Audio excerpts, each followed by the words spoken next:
90-10 rule. So what is this 90-10 rule in the software reliability? See, you have a whole software product.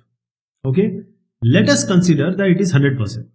And all these discussion is coming from experimental analysis of large number of programs done in earlier times till now. So this is your software.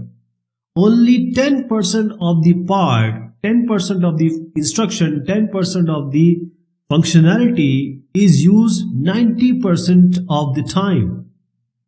That is, only these functionality is used, is employed, is executed 90% of the time. For 10 hours, 9 hours you will be using this.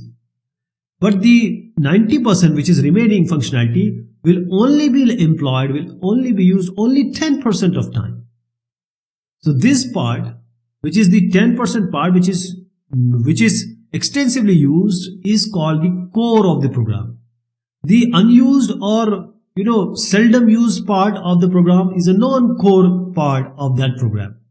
That is, we are executing it only 10% of the time. This is non-core.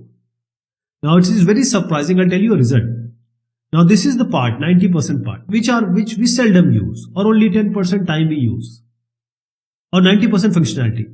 So even if we remove 60% of defect from this 90% part of the non-core, reliability will be only improved 3%.